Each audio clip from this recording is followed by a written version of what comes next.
this portion of the yogic practice, now that we have worked up our subject from psychology, observation of current schools of psychology to the preliminary condition in which the individual decides to follow a line of self-development or development of consciousness as apart from education from outside or intellectual information. And we worked up that a certain preliminary was necessary before one could take up real practice of yoga. A preliminary in the sense of formation of an attitude. That yoga is not like a practice that you say, I have acquired knowledge of mathematics or economics or history, geography. That is not the way in which this knowledge or this development can be attempted. It must become a material condition. You gather the materials before you begin to practice yoga because it will influence the whole psychology of the individual. And for that, the willing consent and understanding to some extent is necessary. Understanding may be of intellectual type, or it may be a feeling of a call. You see, if one is intellectual, he wants to understand why and what he wants to do. If he is not, he feels called upon because the present formula of life does not satisfy him. Desires or ambition or ego or work or attainment or property or something that doesn't seem to meet the inmost need of the individual, and somehow he feels that he must do something so that he can exclude from his consciousness or change his consciousness in such a way that the outer impacts would not have the disturbing effects on him and would not all the time weigh upon him with a galling sense of imperfection. That one is imperfect, that something happens and he is at the mercy of circumstances or conditions or people or persons or property and so on. It looks to him a derogatory condition so far as his mastery of self is concerned. He always feels that he should be the master of himself. And the extent to which one does not feel that, he feels the necessity of an inner culture which will be the first priority of life, which will not be a side activity just added to the other activities of life and pursued at leisure, and it didn't matter whether it came to anything or not. That is not the way in which real yoga is attempted. I know in China, in Japan, in lots of parts of America, the attempt is that you do yoga, why not? You have a bank account and what you call a checkbook in your pocket, put God in your pocket also and can go about. It's a good acquisition after all. There's nothing wrong. We have property, we have money, we have car. Well, we have additional, can add a God, and he would be very useful because we can tell him cure our, illness when we are ill or get us out of difficulty. It would be quite a useful addition. It's not the spirit in which it could ever be attempted. It's all right, good to make some attempt instead of doing nothing. But I mean, real yoga requires this preliminary attitude of the individual, voluntary attitude arrived at either by intellectual understanding or experience of life or by an inner call. It is then that you get the first preliminary condition satisfied, that it is the first priority of life and it will involve a complete change of consciousness. It's a development not of mind or heart or emotion or will or anything. It is change of consciousness from an egocentric being into a being that is centered in the true self, which is one with the cosmos, with the universe. So that the self of the individual will cease to be an egoistic being, but will become large to include the universe or cosmos within its, consciousness. Not only that, it can go beyond and rise to a divine consciousness which is supra-cosmic, if you like to call it, beyond the cosmos, which is the cause of the universe and support of all individuality. It can go to the extent of developing an identification, a unity or union with that ultimate supreme transcendent consciousness. This is the aim and understanding. Now, for that we saw that a foundation has to be laid because this realization or this process is not to be pursued as an individual achievement. It is not to be a special birthright of somebody who has done some special work, and now he's singled out from others as an extraordinary individual who is superior to everybody else. It is not to be achieved as a personal achievement or gain. It is to be done for the sake of bringing the light of the divine in one's life. It is to fulfill oneself in the divine will. That carrying out of the divine will is the highest possible fulfillment of man on earth. And therefore, one who attempts the yoga takes up the attitude of developing this consciousness in order that that may come in life. Now, what comes in life is distorted rays of the divine consciousness through the ego, getting it a perversity all throughout by subjecting to impulses and desires and ambitions and all that. It is operating like that through a medium which is distorting and which is really speaking, well, making the wrong effect, so to say. The absence of the divine is all the time felt because of this distorting medium through which all that is higher passes through the human ignorance.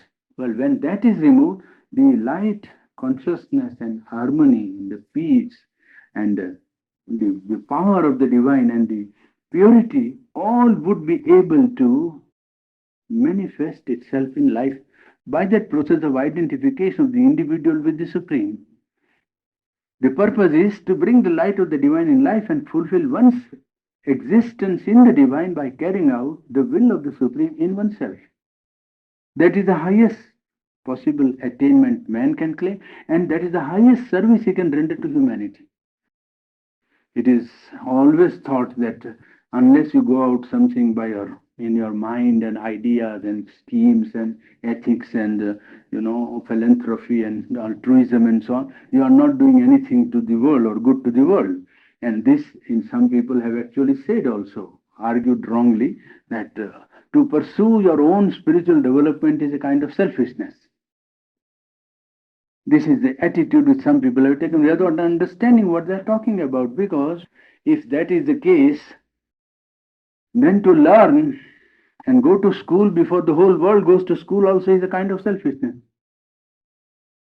You see, to eat before everybody in the world has eaten also is a kind of selfishness, isn't it?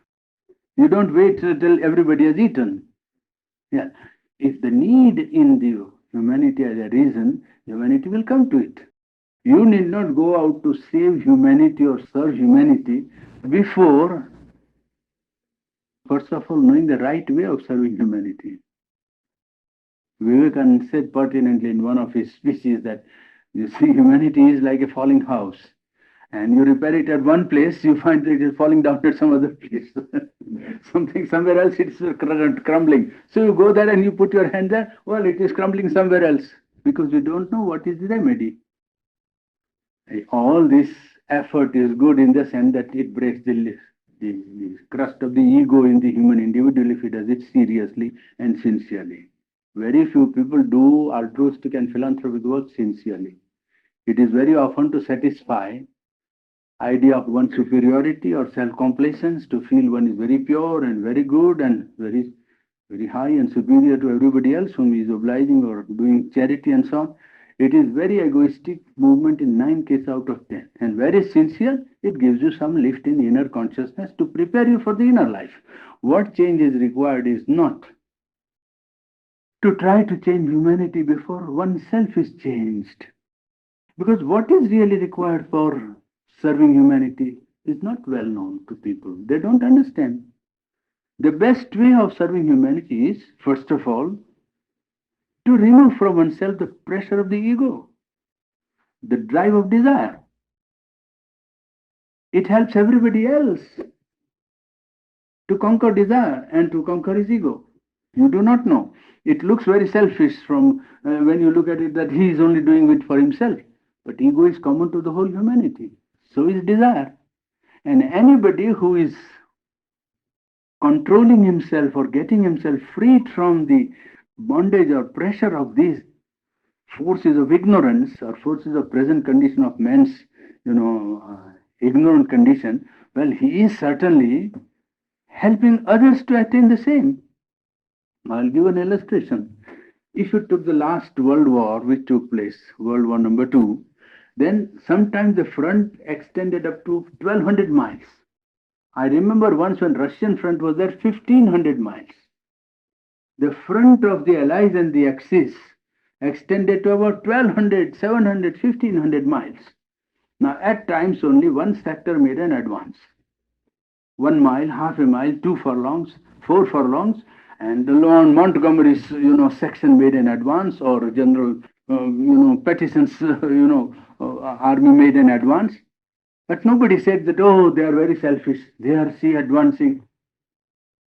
You see, we are all standing and they are advancing away.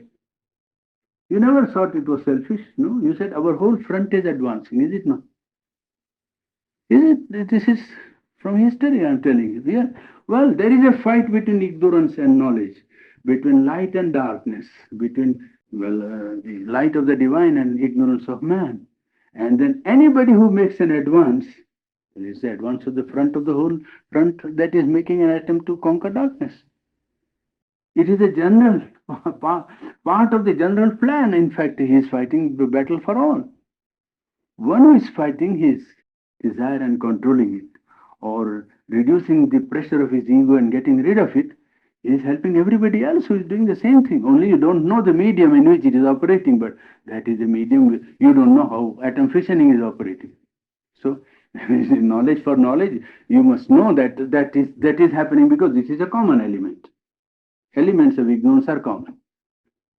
Well, then we laid down that the problem was not only to have developed the consciousness for one's own sake, but to open it to a higher light so that the higher light may come and penetrate life and ennoble life.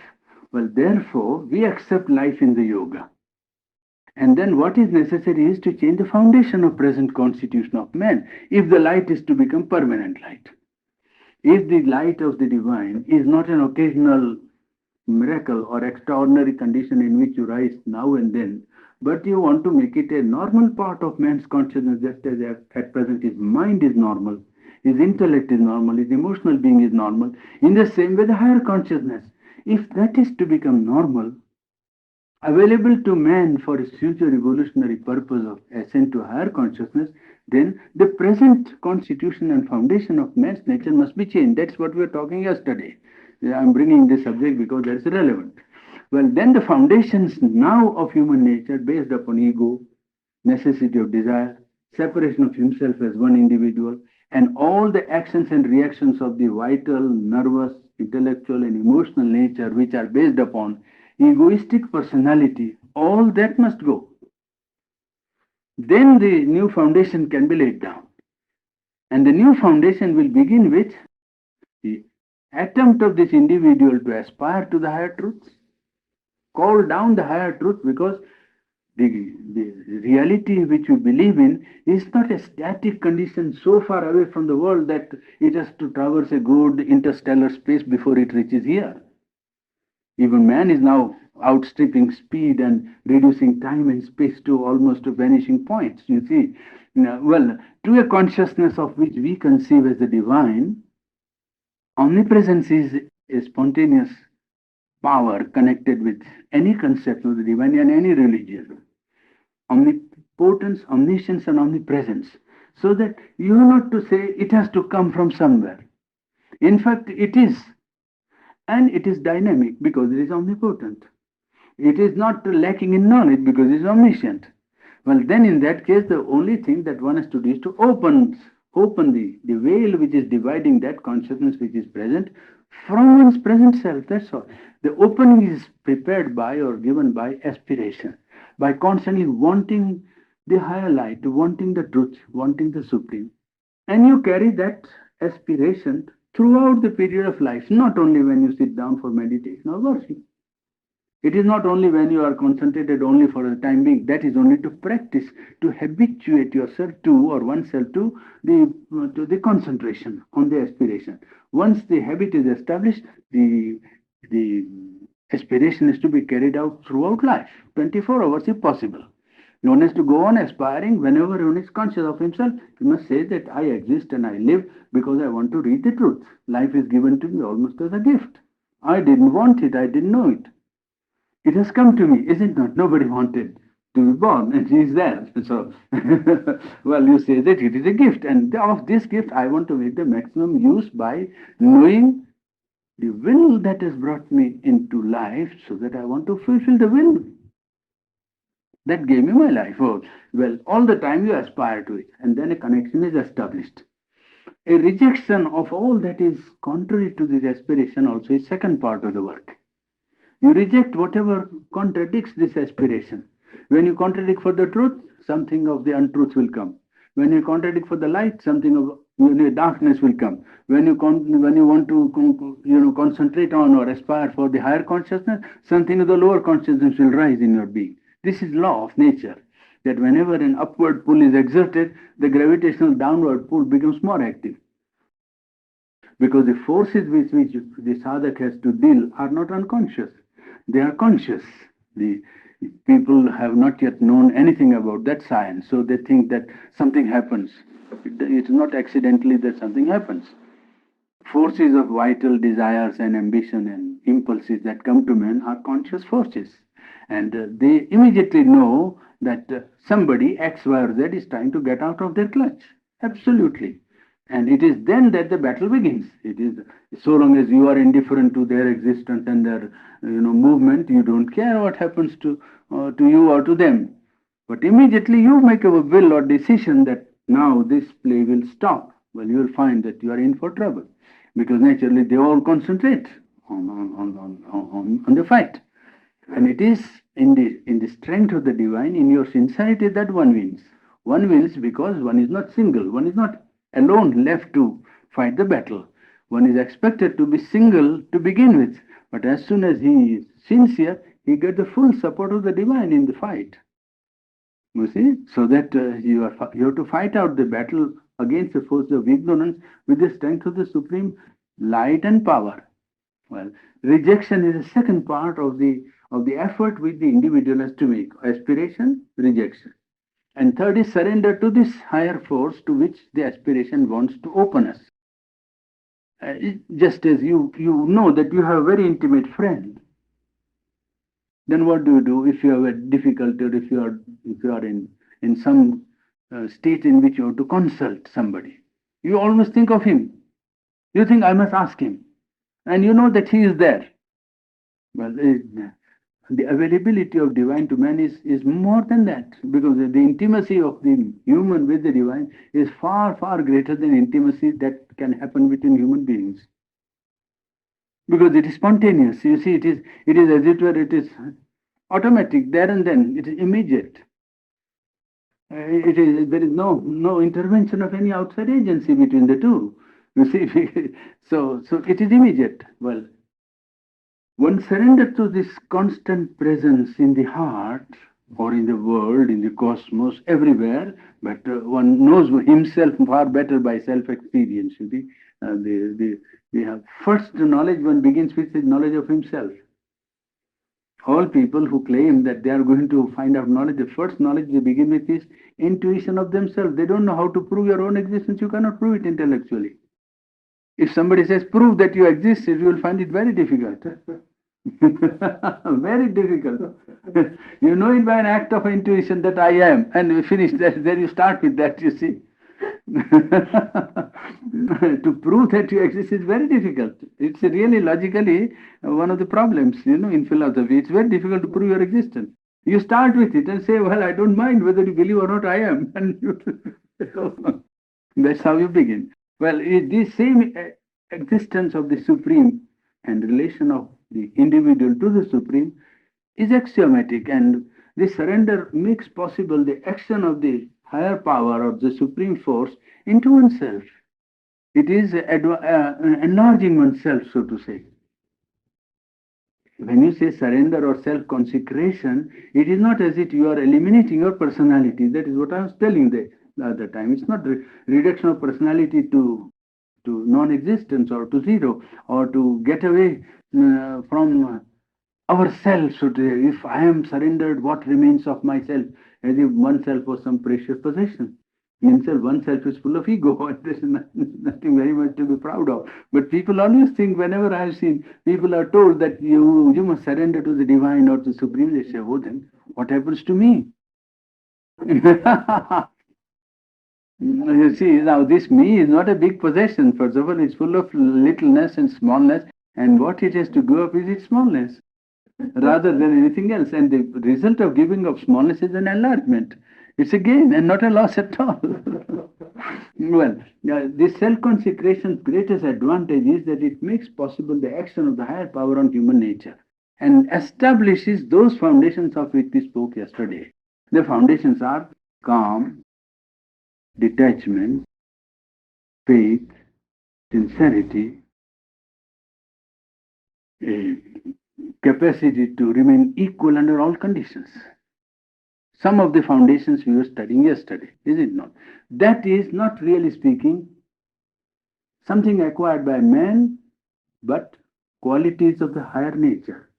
It is power of the divine that is coming. It is the first contact of the higher consciousness which establishes peace in the human individual. Calm and peace, detachment, equanimity under all conditions.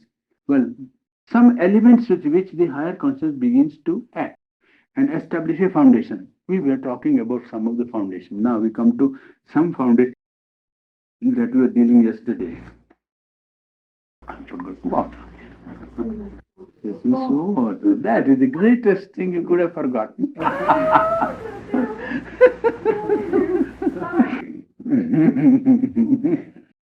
There are some persons who think that consciousness is energy. So one disciple asked Sri Aurobindo whether what we call consciousness is energy. Now, general idea of energy is inconscient force. Whereas consciousness is not an inconscient force anyhow. Otherwise it won't be consciousness. The fact that we call it consciousness shows that it is conscious and not unconscious. So when the disciple asked him whether consciousness was the same as energy, he replied, and that reply is very, very clear and nice reply. Thought I'd taken the cue. That is called, Newton forgot and made two dots.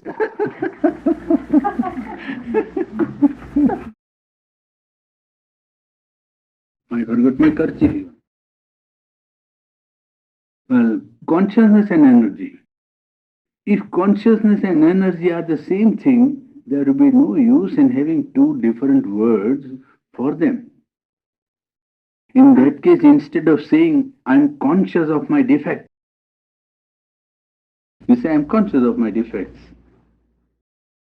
One can say, I'm energetic of my defect, which wouldn't be right. In a way of putting things so clearly, demonstrably, I'm energetic of my defects. If a man is running fast, you can say of him, oh, he's running with great energy when he's running very fast. But do you think it would mean the same thing if you said he is running with great consciousness? He's showing the difference only between the two. Consciousness is that which is aware of things. Awareness, cognitions of things that happen to come in contact with it. Energy is a force put in action which does things. Doing and being aware. You see, there is a difference between the consciousness and energy. Consciousness is that which is aware of things. Energy is a force that is put in action which does things. Consciousness may have energy and keep it in or put it out. Consciousness may have energy which it may hold back or it may put out. But that does not mean that it is another word for energy and that it has to go out when energy goes out. When energy goes out, the consciousness may not go out. And that it can't stand back and observe the energy in action. Consciousness can stand back and observe the energy carrying out an action or an operation.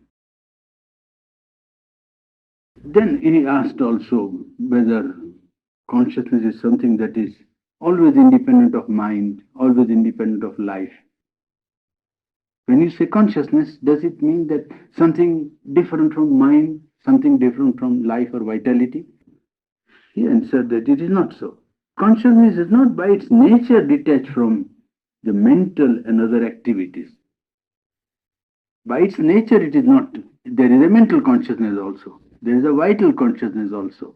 So that by its nature, it is not detached from mental and other activities. It can be detached because consciousness is not confined to mind. Consciousness is not limited to life or body.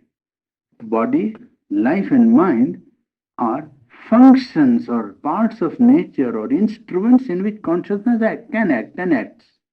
But consciousness by itself is independent of these instruments or the mediums through which it can and does express itself. It can be detached, it can be involved, it can be identified. In the human consciousness, it is as a rule always involved. Consciousness involved in mind, involved in life, involved in body. So therefore, there is no independent consciousness for a man unless he has trained himself. If you ask a man, you see, where is his consciousness? He will say, I am body. That is my consciousness. Because he is very conscious and largely conscious of his physical consciousness. Very few will feel that it is life, and so he will feel himself as a living being rather than as a physical body. And still fewer will feel themselves as mental beings or mental consciousness. They hardly feel. They feel life and body is mainly felt by 9 people out of 10.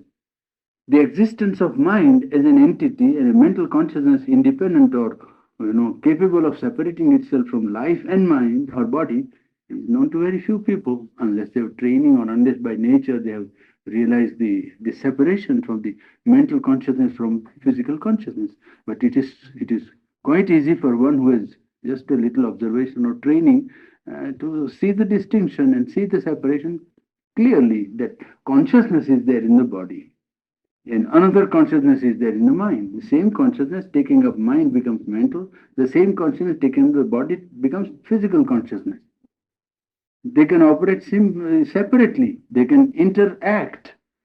See, they can act and react upon each other. That is true because consciousness is one that is operating all through. But this separation is not easily known to people, and some independent consciousness that has that is not bound to manifest itself in mind is known to very few people. That consciousness can exist without body apparatus or without life or without mind. And that is what the world is. It is a consciousness.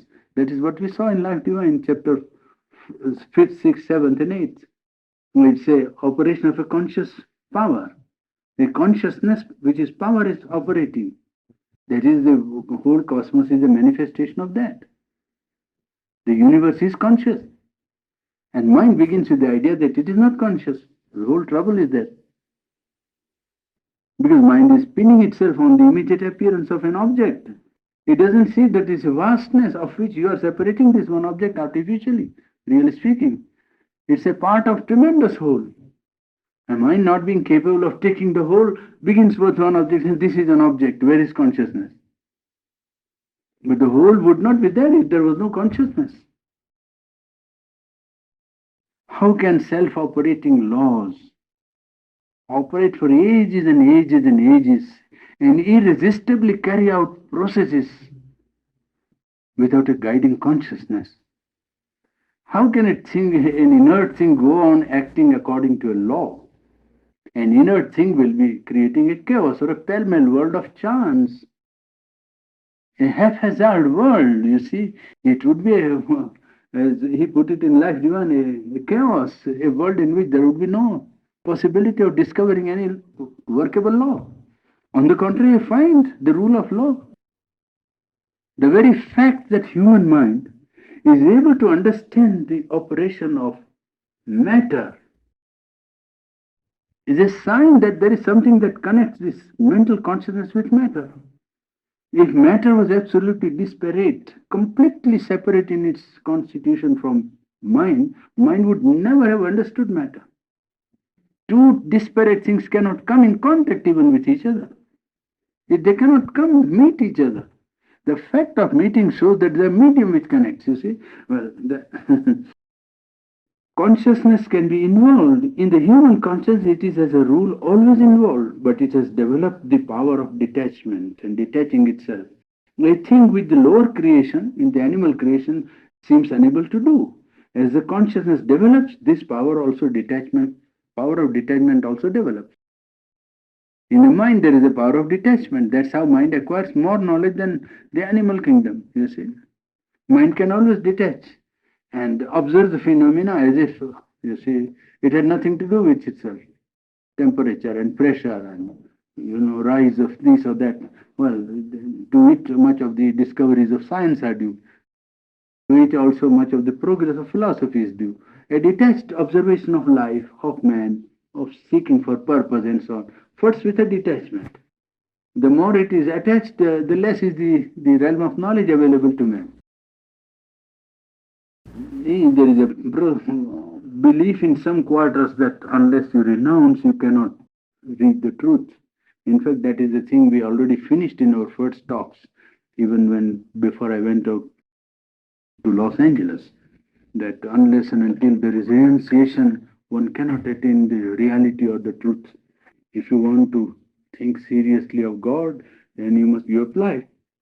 And if you want to live life or live in life, then you must forget God, or at least not think seriously about God, because the two cannot go together. No, this is a dangerous half truth which has been put into circulation because certain people thought that the problem was only individual attainment, one, and problem was only reaching the reality, two, an individual attainment and reaching the reality. Both are partially true only. The attainment is not individual because it's a birthright of all people to attain the divine. Divine is nobody's monopoly. So all human beings are by birthright capable of, and because they have a divine spark in them, each one, all human beings are capable of realizing the divine. So it is not an individual attainment. One. And secondly, the problem is to reach only the reality. You are artificially dividing this world from the reality and saying that if you want to reach the reality, you must turn your back on life and world.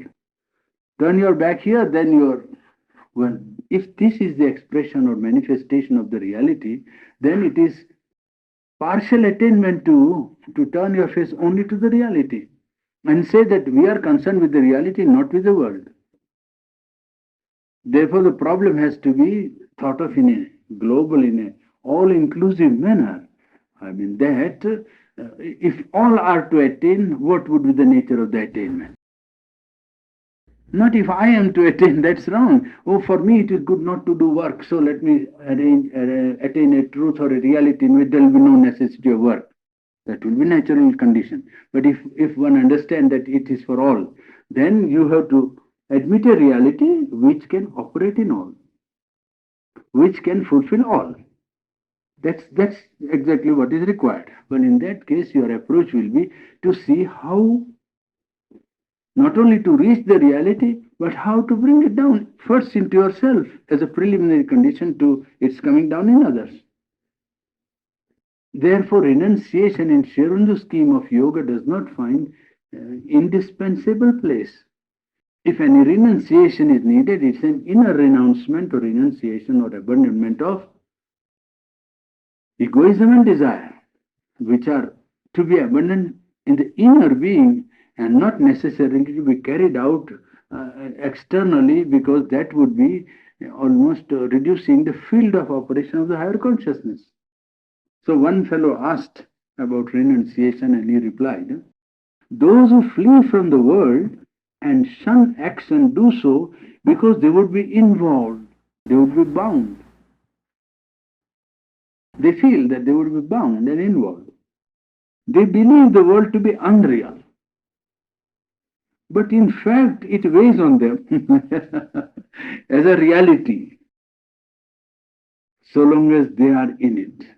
That's why if they believed it doesn't exist, they wouldn't want to go away from it, isn't it? See, that's called clear mind. Not a comprehensive mind, but clear mind.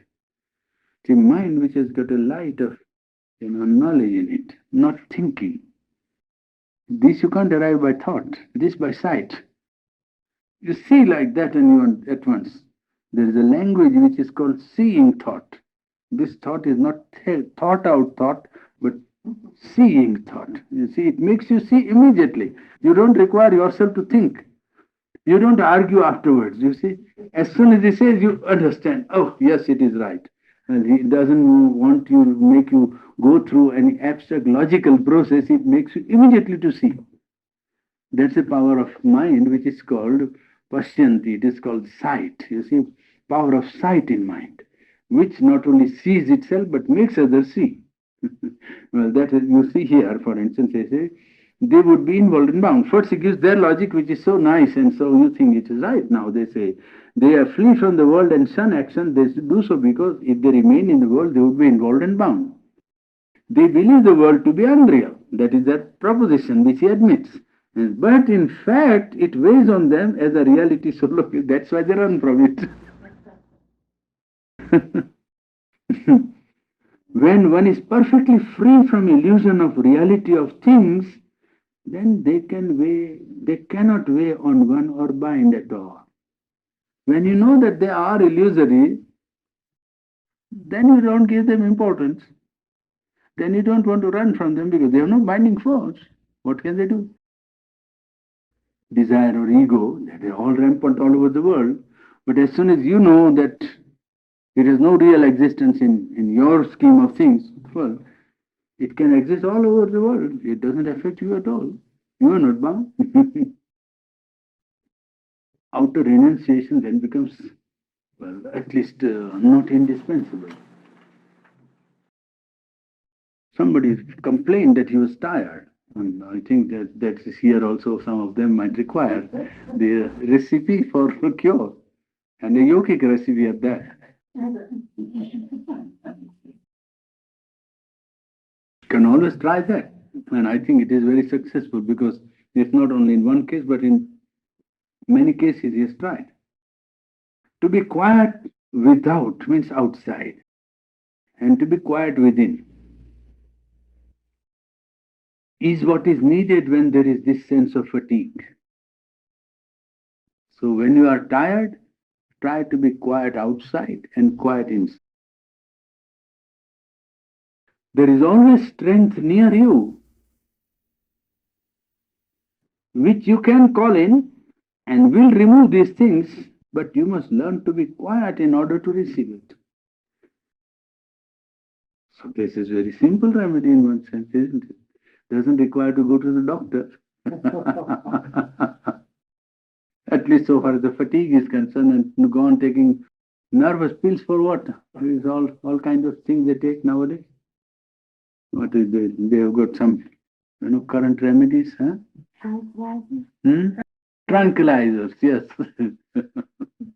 And even so-called eminent people who claim intellectuality actually carry out experiments on this childish thing. What is it? Huxley and others, isn't it?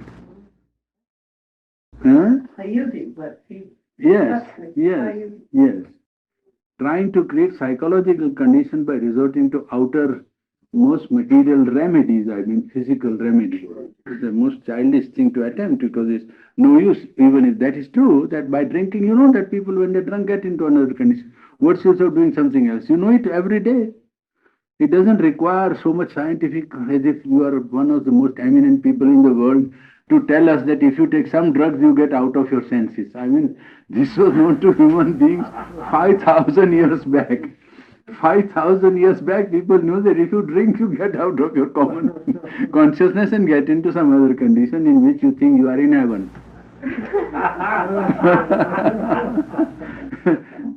Yes, exactly. You see, you get a spontaneous, really speaking, it's a Satchidananda delight which he is getting without being ready for it. And he thinks he is in delight, which is really true. But he doesn't know that it is his self-forgetfulness which throws him into that delight unconsciously. And when he comes back, there is a terrible reaction. His headache and his foot-ache and all kinds of troubles. For this, you need not have advanced 150 years in science to say It looks to be so puerile an experiment to prove psychological thing by saying that if you take drug, and there is a subtle, hint that that is what samadhi is. They really do not know what they are talking, I tell you. They really do not know. And the unfortunate part is, it doesn't matter if they don't know. Many large sections of people think they are very intelligent people. Oh, they are intellectuals. They are not even infants in the realm of spiritual life. They are not seen the gates. And they sit in judgment over these things. They sit in judgment over, oh, Patanjali's yoga, that's only a little bit of yoga there. Otherwise, we know what is yoga. They actually sit in judgment. Well, any infant can sit in judgment on any wise man. There's no doubt. That's all right. We don't dispute the right. We don't dispute the right of sitting on judgment. We dispute the propriety of it and the correctness of the judgment. Certainly, we do doubt. I mean, is this the man who can sit in judgment of Ramakrishna? I ask you. I mean, it takes my breath away to put the two together. He's not even 100 miles near him. Where is Ramakrishna and where are these happening fellows who are talking about drugs and trying to approach samadhi to drugs?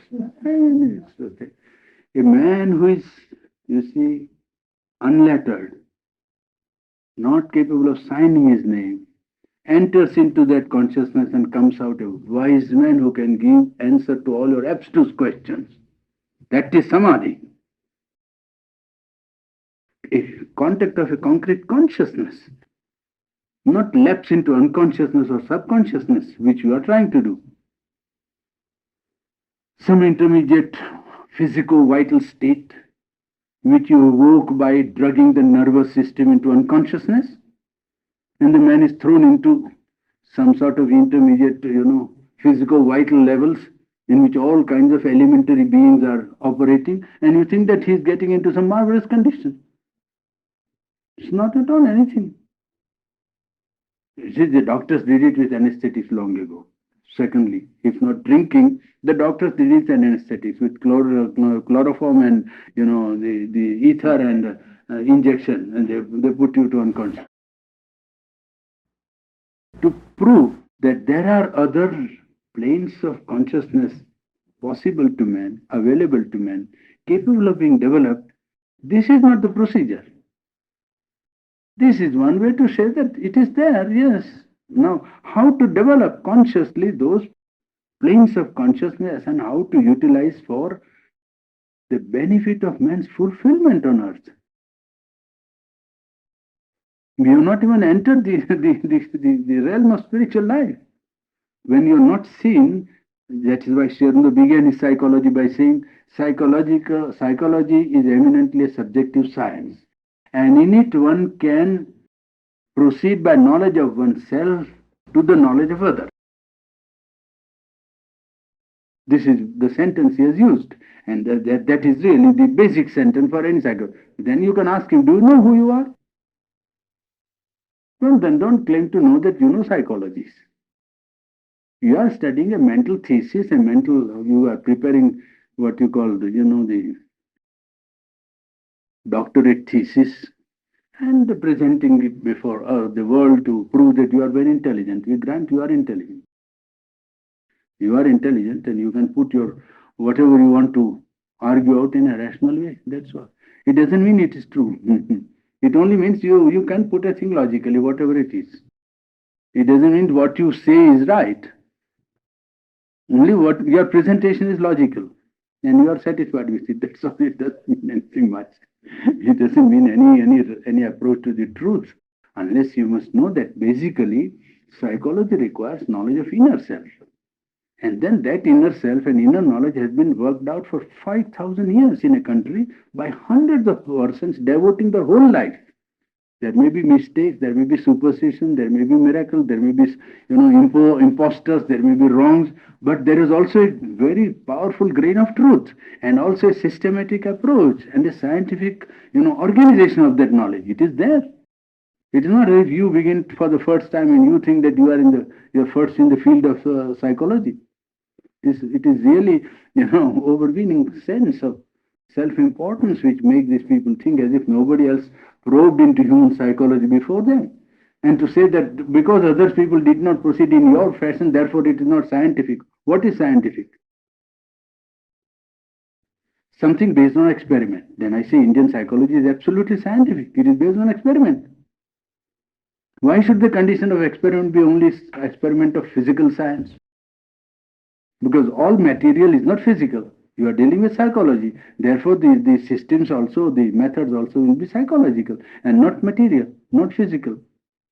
And that's I told the Philosophical Congress in India, not to a private audience. Publicly I said that psychology cannot become a science on a par with physics and chemistry unless you find out the weight of a thought. You must find out the weight of a thought or energy of an impulse, the power behind an idea. Then you can say now we can become a physical science. Otherwise you cannot become. Wait till then. You wait till you find out that. It's no use claiming that it can become a physical science. Well, I was referring to the removal of fatigue, and that is how it came, isn't it? Yes, without taking drug, you can remove the fatigue. That's the point. Without no drug, simply remain quiet without and quiet within. And he says, the strength is near you, all around you. When you remain quiet, it will rush into you. That's also simply open to that force from inside and outside, and you will get it. People say that nature is called Prakriti in Indian philosophical term. Nature is Prakriti. And the part of subjectivity that watches the nature is called Purusha, the self or witness. Prakriti means nature is a force, is the force that acts. This force may be in action or in quiescence.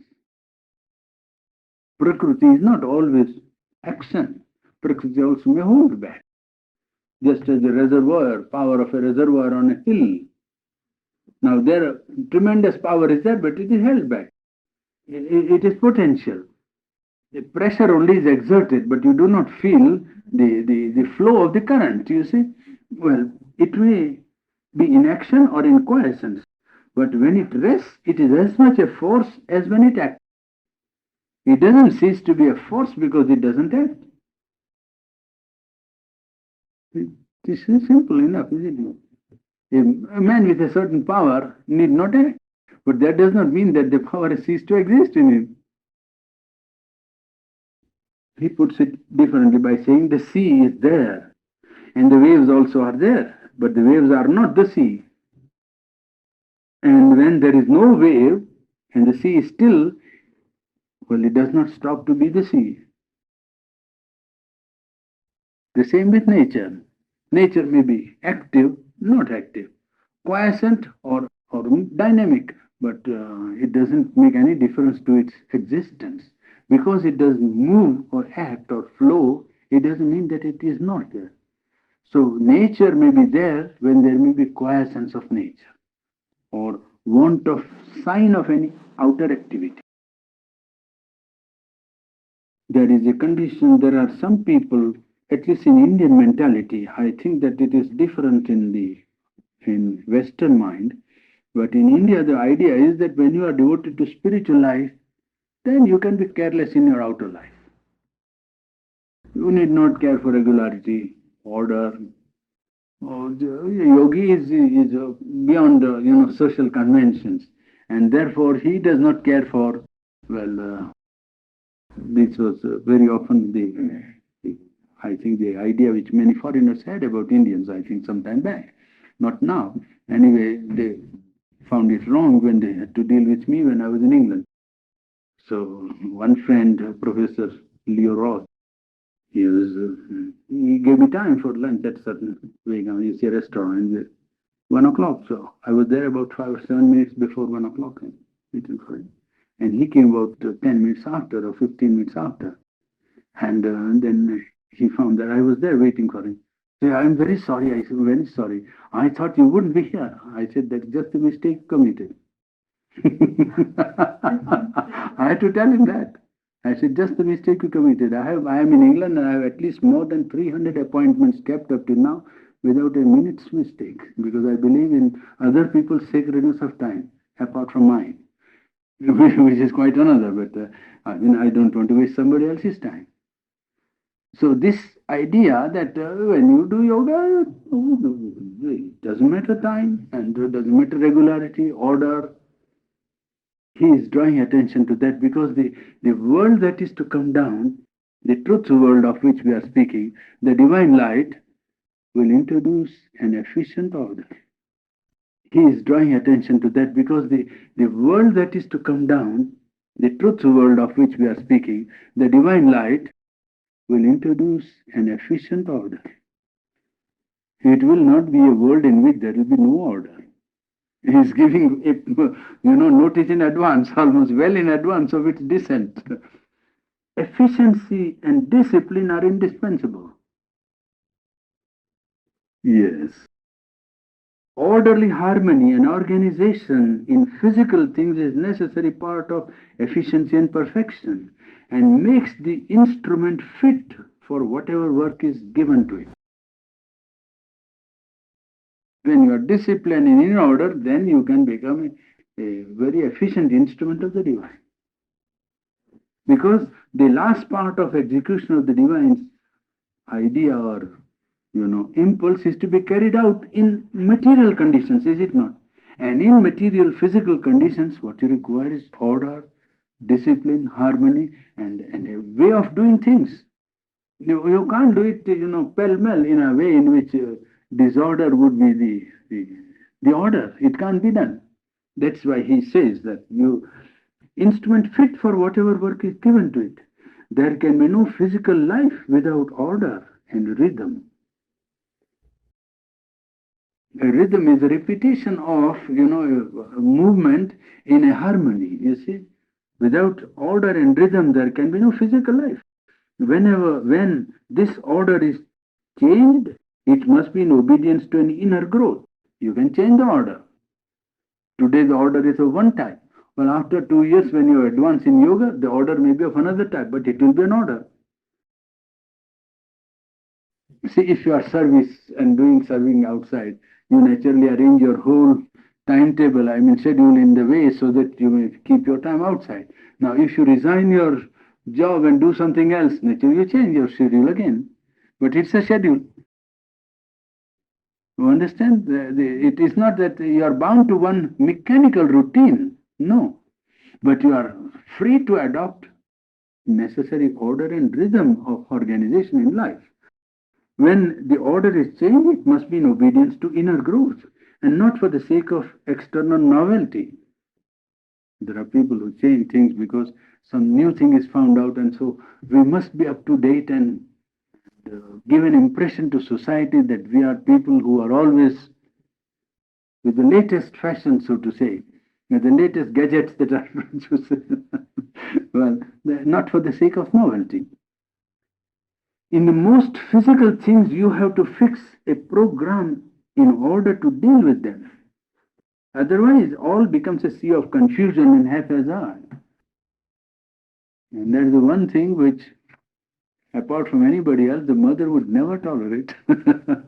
One thing, there must be an order and a way of doing what will done, second, third, fourth, fifth, everything, yes. And it must go like that. Wanton waste, careless spoiling of physical things in an incredibly short time. And I've seen many Americans doing it, I must tell you. Loose disorder, misuse of service of anything, of materials, due either to vital grasping or to tamasic inertia, are baneful to prosperity and tend to drive away or discourage the wealth power, Mahalakshmi. Before even the thing is completely over, I have seen people spilling over their whole bottles. Not using even, more than 1/3 or something like that. I always say, but this has cost money. Always, I don't know how automatically it happens to my mind. Why does he throw it away? something which is not even half used. It is simple, throw away. And throw in a systematic manner. You throw away at one place so that it gathers. And then when it is gathered, you throw it somewhere where it can be again, taken up into use. It is absolutely one of the professors, I think it was at Stanford University, an old man of 82. He told me, Mr. Purani, we waste food. You have no idea of what food we waste. This is exactly he told me in Stanford University. And I think it is not wrong. What we waste, you have no idea, he told me. Because one student brought, you see, there is a service done by students in Stanford University. Those people who serve there are students, you see. And when we were passing through their, the dining room, he saw them, throwing things about. And he told me, you have no idea of how much waste these people they are doing as a people. He was telling about himself, not particular about himself, but about the habit that is getting into the younger generation. That, and this fellow, first time I told him like that you are having a car and you don't know how to take care of it. Then why do you have a car? If you don't know how to take care of it, don't keep. If you keep it in order. And one instance I can never forget. I bought for the mother a refrigerator Frigidaire in 1927 with the help of a friend of mine. There was no refrigerator in the ashram. 1927. I got money from my friend and, got it. After 30 years, you go and look at it. You can put it in a showcase and sell it today, brand new. Yeah. Nobody will believe it. It is used for 27 years. Well, there is this generator that creates electricity, installed in 1954. You go there and now, if you take it out and put it, anybody will buy it as new. Anybody will buy it as new. The way they take care of it, because this is done with an attitude of service to the divine, and order and efficiency, therefore, the oiling, the vibration, the starting, the stopping, everything done like that. And years it goes on giving service, because matter also is conscious. It is wrong to think that these have nothing in them. They have a consciousness of their own, and they respond to the human attitude and behavior.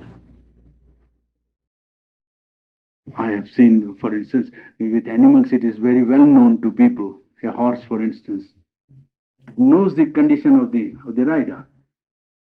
I mean, if you are on an errand which is urgent, he feels your urgency.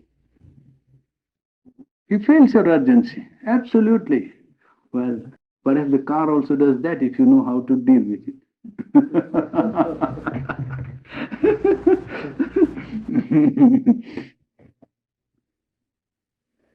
Drive away the wealth power. These things have long been rampant in society.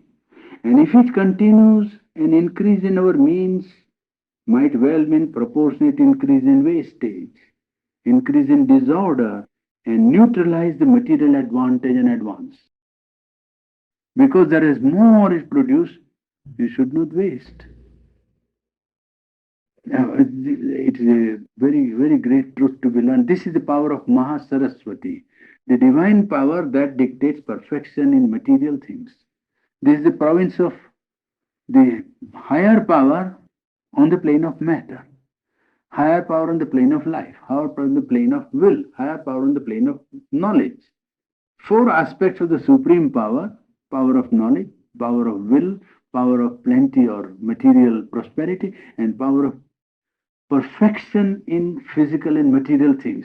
This is the perfection in physical and material things.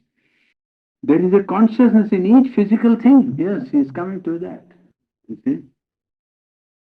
With which one can communicate. Everything has an individuality of a certain kind. Houses, cars, furniture. See? etc. The ancient people knew that, and so they saw a spirit or a genius in every physical thing. And there was some truth in that. People have idea that consciousness exists only when there is, apparent life. But consciousness is not bound to this sort of outer organization of life, you see. Instruments have their own, consciousness, you call it being or decision or will and likes and dislikes. A carpenter's, chisel, well, if he has made it his own, it won't like to be used by another man. And if it dies, he will get hurt. 9 out of 10, he will get a cut. Because the thing is, there is a, adjustment between one who uses and the thing that he uses. And if the vibration is a common, it's all right. But if there is something else, the operation doesn't go. Engine can feel your impact. Can feel your impact if machinery being granted. If machinery is at fault, then there is nothing, because then it's like a hand cut off, you see, or then the man is not living. You see, if man's lungs is stopped and you say now he does not respond, but because the lung is stopped. So if all the mechanical parts are all right, and if the machine has stopped, well, it will immediately feel your impact and start. If you have goodwill for it, it will start. It stops because some unconscious force also comes and stops it. Very often accidents are due to that. Accidents are not, happenings that happen without operation of forces that act. They happen because some forces act. And they bring about the changes in the conditions of things and precipitate a crisis, so to say, which brings about an accident. Accident is maneuvered from the vital plane. Accident doesn't take place simply because it is an accident. No, there is behind it a preparation.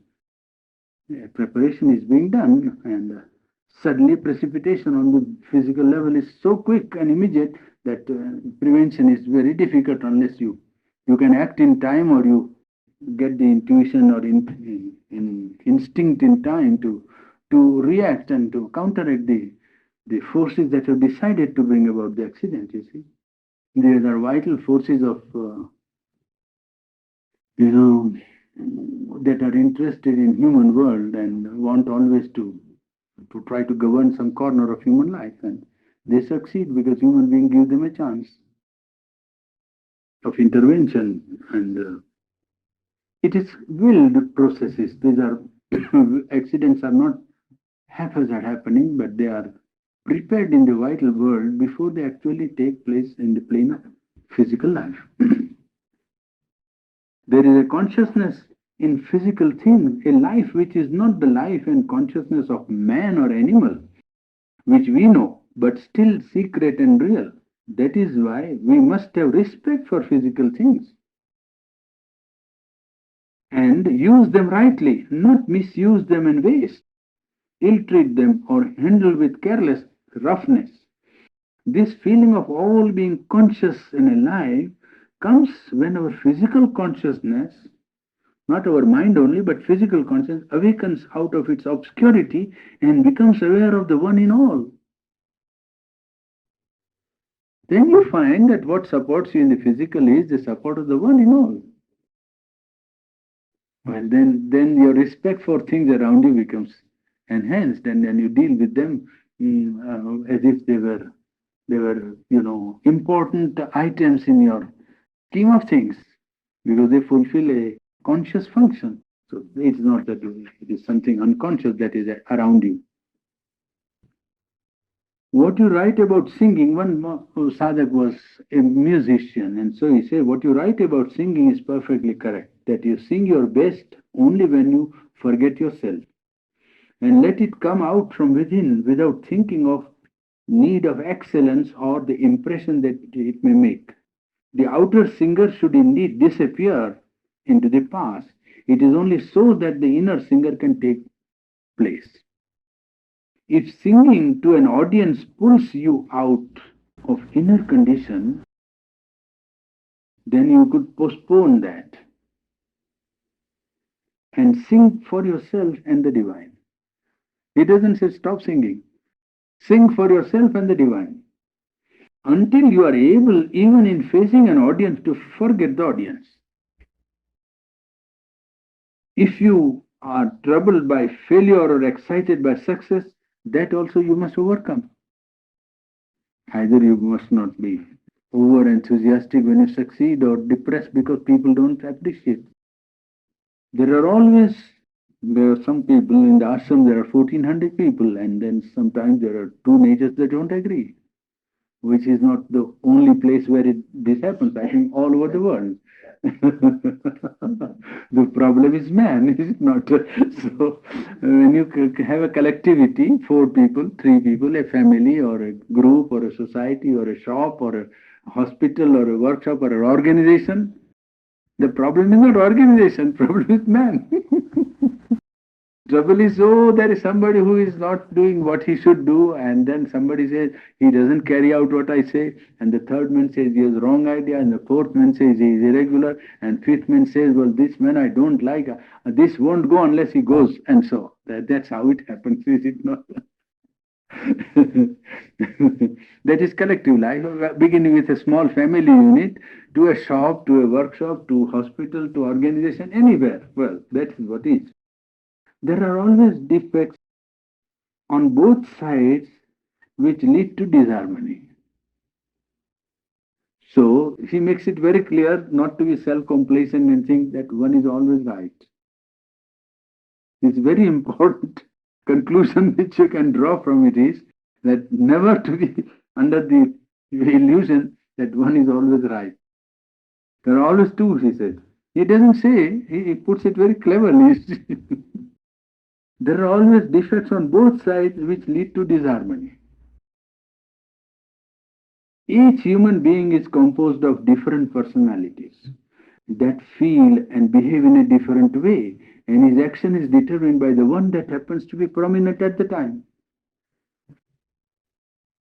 So it is not as it were the whole man has behaved in a particular way.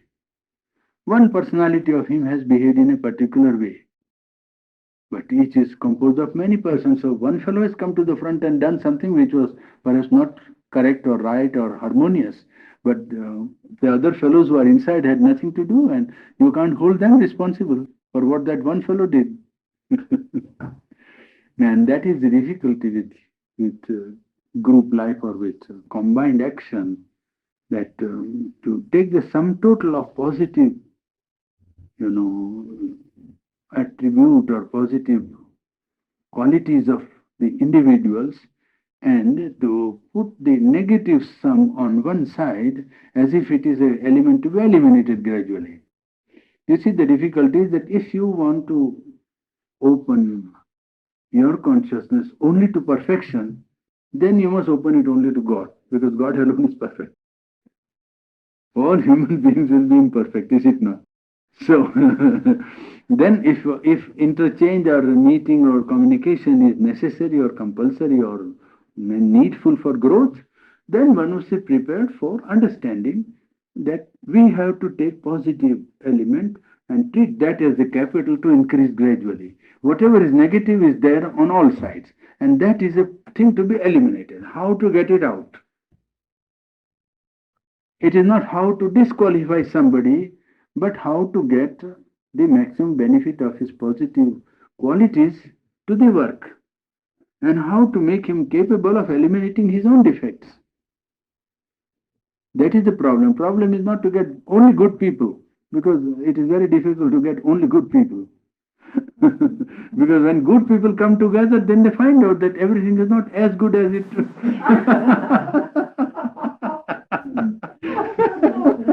Things are not as good as they thought or believed or wanted to be. The main difficulty for many is to be sure of the right answer. That is a reference in the inner life to get the right guidance. That's what we were talking this afternoon at 6 o'clock. Main difficulty for many is to be sure of the right answer. For that, it is necessary to be able to contact the inner consciousness of the Guru inwardly, and that comes by devotion to the Guru or the divine. If you contact the guide, or as I said, eliminate by taking up a temporary decision and keeping your mind open to another suggestion or guidance, one gets the correct guidance afterwards. If there is straight away a contact with the Supreme or with the Guru by pure devotion, one gets the guidance at once. Correct answer. Otherwise, one has to eliminate by temporarily accepting the answer that comes as a decision taken up for the time being, and keeping a mind or consciousness open for a further guidance or a correction in the answer if that is not the final reply or final decision to be executed in life. That is generally the procedure, the two procedures. Somebody asked whether the infinite Satchidananda could be realized in life. Certainly, the highest realization, Satchidananda, is realizable in works. And then he says, good Lord, how could the integral yoga exist if it was not? I think we'll stop there. Tonight, tomorrow, we'll take up another subject. I can say by increasing it. You see, by becoming less selfish, by thinking less of what you get or what you must have. There are two kinds of devotion in traditional yoga which are really genuine. One is with motive and one is without motive. In the devotion with motive, you have some motive. Say, for instance, a boat is drowning in the sea. Then one immediately feels the impulse for devotion for God. And his purpose is to be saved from being drowned. Or the boat is sinking and he wishes for divine help. That's one. Or you want to attain a purpose. And then you devote yourself to the divine or address devotion to God in order that that object which you have in view may be fulfilled. Or you want to know something. How is the world, or how is it managed, or how am I constituted, what is good for me or true for me, then you, by act of devotion, appeal to the divine to give you the knowledge. So Gita enumerates three types of devotees. Artha means one who is under stress of difficulty. Jignasu is one who wants to know the truth, either about himself or about nature or about something or about God or anything. One who wants to know the truth, seeker. And one who has some purpose in view means utility. There is a case going on in court and you say that I must win the case. Well, in that case, you appeal and go to the go with devotion to God and pray that this should win. I must win. God must be on your side. That is one. Fourth type of bhakti is the knower, one who has the knowledge, who knows himself and knows also the ultimate truth. And because he knows that the ultimate truth is supreme, eternal, and infinite, he devotes himself to it with full understanding of identity. That is the highest type of bhakti from Gita's point of view. Pure bhakti yoga will say, no, there are two types of devotion. One is with motive and another is without motive. In devotion, when you say, really speaking, it is love. When Narada described and defined bhakti in his Bhakti Sutra, there are small aphorisms of bhakti by Narada, ascribed to Narada. I don't think Narada wrote them, but somebody wrote in Narada's name. Anyway, it is a scientific exposition of the path of bhakti practiced in India by many people for several hundred years. There are two. One is Parashar and another is Narada. Now, Parashar Bhakti Sutra and Narada Bhakti Sutra, two lines of bhakti, you see, exposition of bhakti. And there the definition is Sa Kasmai Parama Prema Swarupa. Bhakti means, devotion means supreme love for somebody or someone. That is devotion. And to distinguish it from ordinary love, they gave it the name bhakti, devotion, you see, but it is love. Then they will say in Vaishnava literature that love for the divine means devotion is of two types. One is self-regarding and another is, well, motiveless, without any motive. Haituki bhakti. Ahaituki means without any motive. Haituki means with motive. So with motive, then the ideal devotee in the Vaishnava cult is Radha. Because she has nothing to ask from Krishna, they will say. She is only thinking of Krishna. That's all. And how to make him happy. What Krishna does with her is not her concern. If Krishna does not meet her, she is not at all disturbed. If Krishna is absent, she does not say, oh, he must be here. Because her devotion to Krishna is motiveless. Only thinking of Krishna and not of what happens to her. That is the acme of devotion, you see. Motiveless love for the divine. So that to feel that the divine is the only thing to be loved. That's all. And well, the act of loving is its own return. Act of loving. Not afterwards what comes as a reaction to it. That itself is the return of it. And that is why they will ask, any great bhakt in India will ask, let me have the devotion of Radha, so that I ask nothing from God except devotion to him. That's all. The highest reward that a devotee asks is devotion. Not divine presence, not delight, not contact, not presence. No. This is really highest bhaktas in India always aspire to that. There are very few. I don't say that everybody who claims to be Vaishnava is a bhakta of that type. But that is their ideal. The ideal is not to ask anything from the divine except devotion. And that you can do by graduation. It is also graduated bhakti. They will give you steps one by one. You see, remembering, then they will say, purification, then devoting yourselves by service to the divine, making service to the divine, so that what you do is an offering of your service as a person to another person.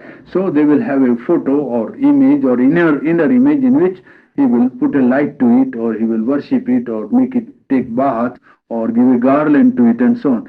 They do it either externally or internally according to the stage of devotion, you see. And all the time you are occupied with offering your loving devotion to the Supreme. You see, that is how it can increase gradually. And they will say you must always be in good company. Satsanga sarvathaiva tyaj, dussanga sarvathaiva tyajaha. You must not be in an atmosphere which is anti-divine, or contrary to the divine, or atheistical. They give you rules like that, one by one. I am giving you because I have seen this, I have known this also, and I went through this partly, and so on. That's a good path in a way, in its own way. It is good, but it has its own barrier, and divine is not only love. That's why, you see. But that's another matter. This is the path of devotion. How it works. Path, if it is sincerely followed and truly carried out, but to carry out, to become Radha is the acme of unselfishness. You can't imagine. It's surrender means, whenever you think of surrender, Mother will say, Radha surrender. Mother has written a Radha's prayer. Have you seen? Oh, it is wonderful. Mother herself has written Radha's prayer. Because that gives you the true surrender. It is marvelous. I don't know whether it is here. If I have that, I will fish out, but I don't think I brought that with me. Small Radha purring, little mother's purple and burning razors. Yes. Smaller than Yes, Radha's prayer. It is what Mother wrote in 1930s, I think. You see, between 25 and 30, or between 25 and 35. Mother wrote that prayer. It is a very fine prayer, one of the most inspired prayers. And that puts the whole central, truth of Bhakti Yoga at its highest. That is devotion of yoga. But everybody doesn't have a devotional nature and as a dominant note. No, one has to develop it. No, one can develop it. The Vaishnavas always say that it is like a seed that has to grow. In the literature, they speak of it, that bhakti means love, and love begins, or the popular, they say, what is it? A packet of pins? Is it not? No? They say in popular language, do they not say like that? I'll give you a packet of pins, that's the way the love begins.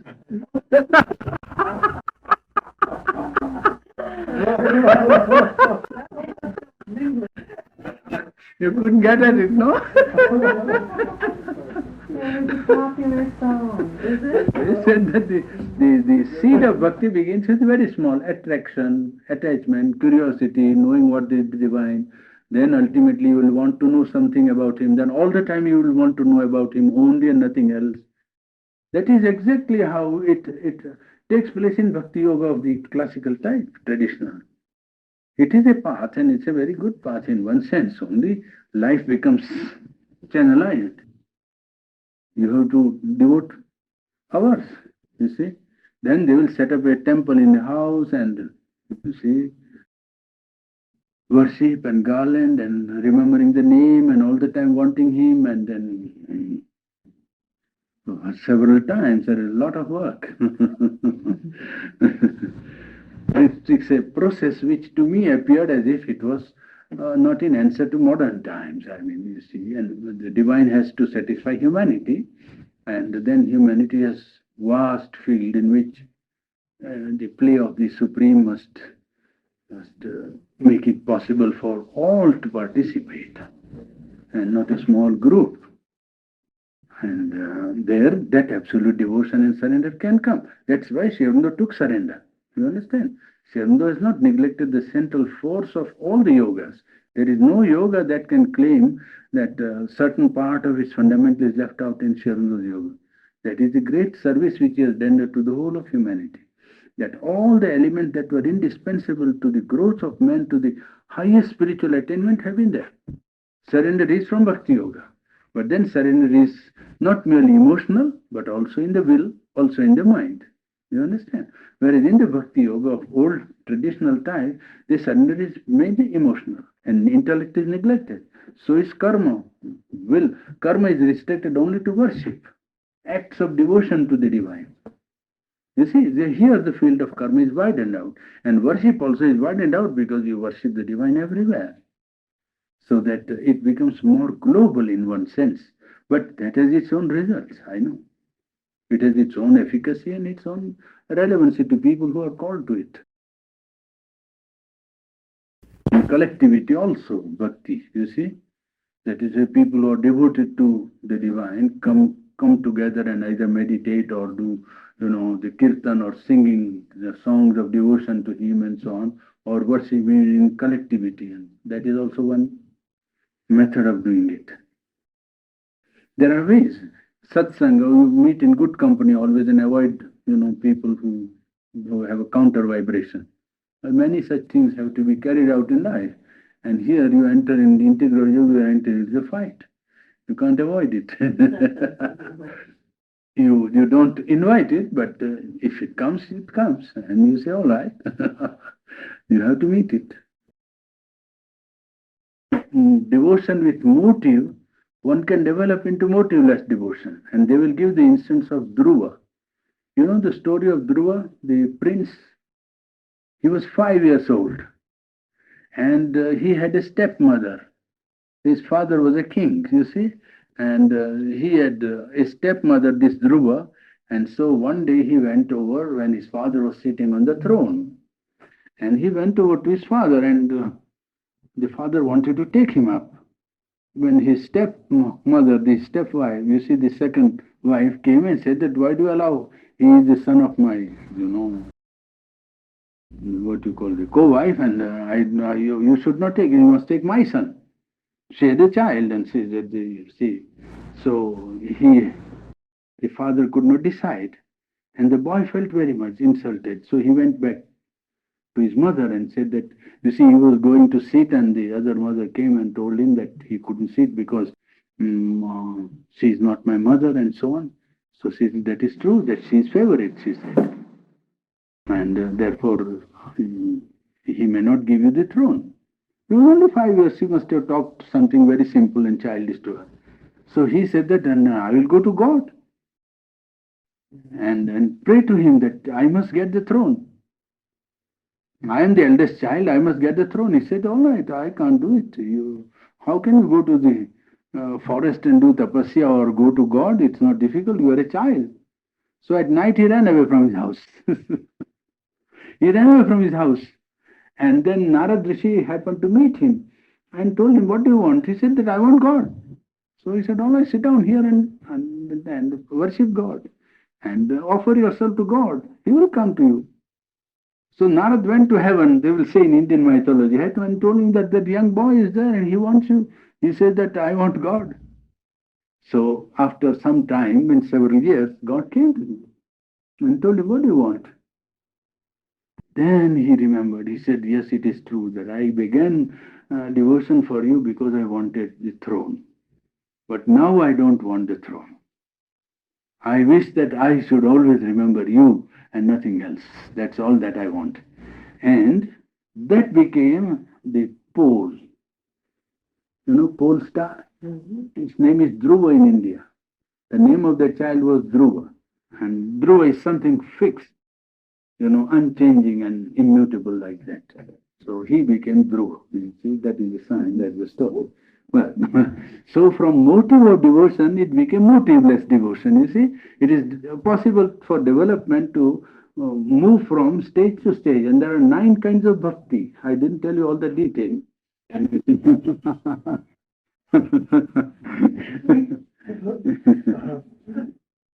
See, bhakti is of the servant and the master, of a friend to a friend, of of lovers, of father and child, of mother and child. Navada bhakti, 9 types of bhakti.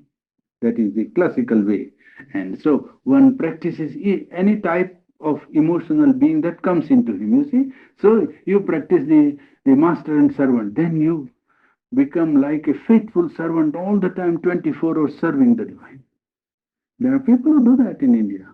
Very few now, but they do. Like that. From morning to night, it is service. Getting up at 6, taking bath early, bathing the image and making it dress and giving it morning lunch and morning tiffin and then this and then, dressing it and feeding it at 12 lunch, and then going again, doing everything, cleaning the whole. All day is only service. He's a master. And they will say, oh, yes. If you tell him, what is it? No, master is sleeping, he will say. The master is sleeping. Now I must go. Why? Oh, it's not time for master's lunch. That's how they actually have the real feeling. I mean, they are not making fake at all. They are genuine about it. When they get some progress in return, it's noble. Not one path of yoga and bhakti also, not one thread of bhakti. You see, there are several strands. Men are too, motivated and without motive. But in that, there are kinds and colors of bhakti, you see. Right now, you do not mean to say that right now you can command the divine. You understand? That's it. Right now you can do. Myself. Yes, right now you can do. That's right, every second you can do. Now, the only thing is that should not have any compulsive force on the divine. You see, because to him you must give free. Yeah, yeah. And I'm interested. Yeah, that's it. No, generally people are not so impersonal as you think they are. They say, I to give the instance of my lady friend who told me, 6 years I am doing so much work and concentrating, and now I'm thinking of giving it up because nothing happens, and I think that it's a failure and this. So I listened to it for 2 days, 3 days. Then as she was sincere and good, and I also didn't want to be only social with her and correct. So I said, look here, it seems then that divine doesn't know what you are doing. Not only that, you know what you are doing, and you are the best judge of what you are doing, and you think that you are completely qualified and completely true and right, and divine is unjust and not right in and giving you the return that you deserve, and therefore not only divine is ignorant, but divine is unjust. No, no, no, no. I said, but that is what your logic comes to. What your logic comes to is that in this task of self-development, The one who aspires never sits on judgment on his efforts, because one never completely knows himself. It is nobody's fault. One never completely knows oneself. So what little part one knows is not capable of making a final judgment about what one is doing. Therefore, what we do is that we axiomatically start with this attitude that other side is correct. The other side. This side, well, is to set itself right.